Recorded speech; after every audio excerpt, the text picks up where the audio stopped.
Yeah, before I get to anything with the game, I mean, match day 34, here we are. And to be sitting in this position, I have to give credit to the club, to the ownership group, to the fans. They've stood by us through everything. They've given us a platform, they've set a standard, and we've followed suit. Unfortunately, that got away from us a little bit tonight, especially in the first half. So, we apologize for that. But look at the bigger picture, and the bigger picture brings a lot of joy to us. And to think of the experiences and the joy that we've given, the city of St. Louis has been something amazing and something memorable. Each and every one of us will take this with us for the rest of our careers. But we have to go in the mindset that we're not done yet, and unfortunately, we have to give Seattle a lot of credit tonight for the way they went about the game plan. And even though it was a tight game, not too many chances. Could argue that we had the better chances early on in the game, and can't take the lead. But against a team like this who don't give much away, we have to take chances. We have to take the moments that are awarded to us and the opportunities given. So unfortunately we don't do that, and then you can see the quality they have in two moments where they get into our box, and I thought it was a very tight game other than that, and we huffed and we puffed in the second half, and couldn't break them down. But yeah, I like the energy in the second half, and that's the standard that we set for this season, especially here at City Park. So we have to put our hand up and say, yeah, first half was not good enough, second half we're in the game. Thanks, Coach. Tom? Right. Do you like where this team is though, right now, heading into the playoffs? Yeah, listen, it's been staggered. I mean, we have some guys going with the national team, and obviously that's no excuses. I don't want to say that, obviously you look at Vancouver and you look at this last game, but if you look at the last 10, 12 games, yes, then the picture looks a lot more rosy, but the last two games is never good if you've lost them both. So, we look at that and we will reflect hard, and we'll make sure that we, turn over every page or every stone and look what's underneath there to go through it. But again, overthinking things never do good either.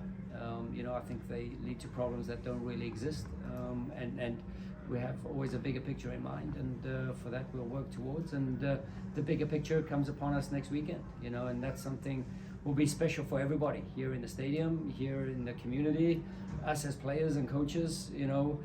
Something that this club has never experienced before is a playoff run. So how can we start that first playoff series game, and where can we take it? So we're excited about what's coming up. We just have to wait to find out who. You talked about experiences and joys for the fans. So what about for the team, the level of experiences and joys that you guys have had?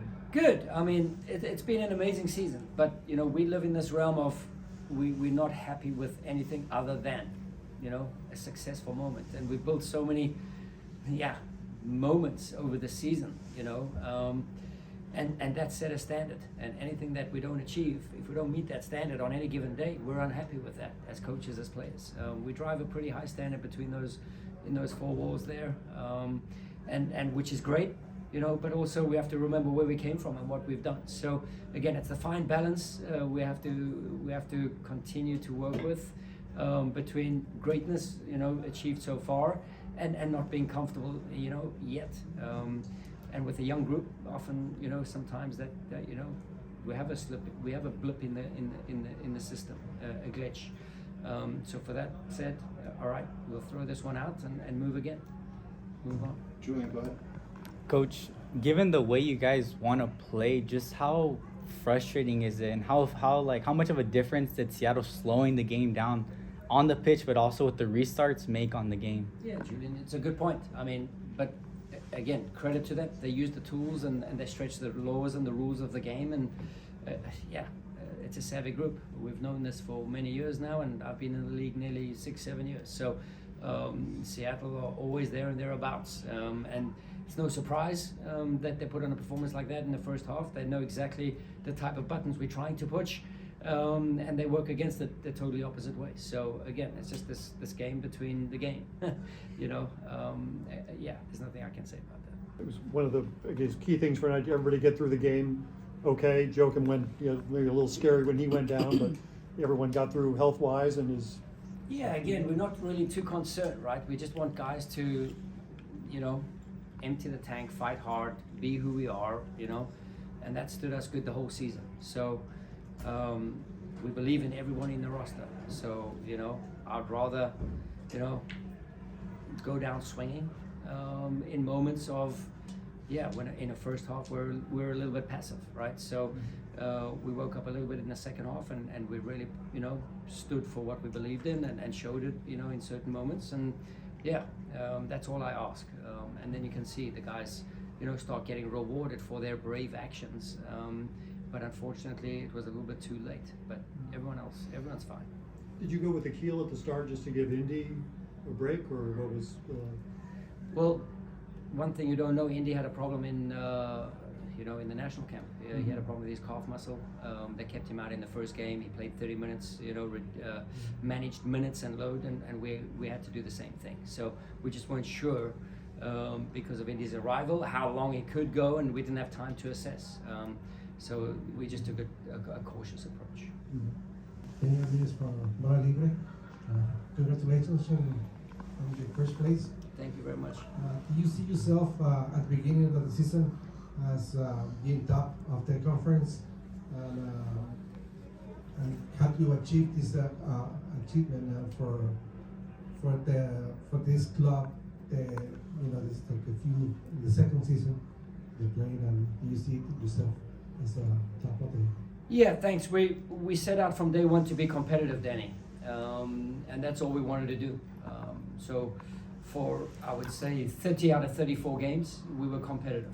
Even in games that we lost, I thought we were always in games and fighting to the very end. So did we believe internally? Yes. Have we been given the best facility in the MLS? Yes, to do our work every single day, and an ownership group who supports us, right? Plus, there's a lot of history and tradition in St. Louis. So we were not the first ones on the block. There's a lot of people before us, and we just wanted to, through our journey, bring everybody along who was never part of, a professional team in St. Louis in the MLS. So that way, I think we've done an amazing job collectively. But again, I said we set high standards. So we are not settled if we don't compete and win games and be challenging for something. So now that we've set the standard, top seed in the West, we have to now set the new focus to the new levels and what's the next step for our group.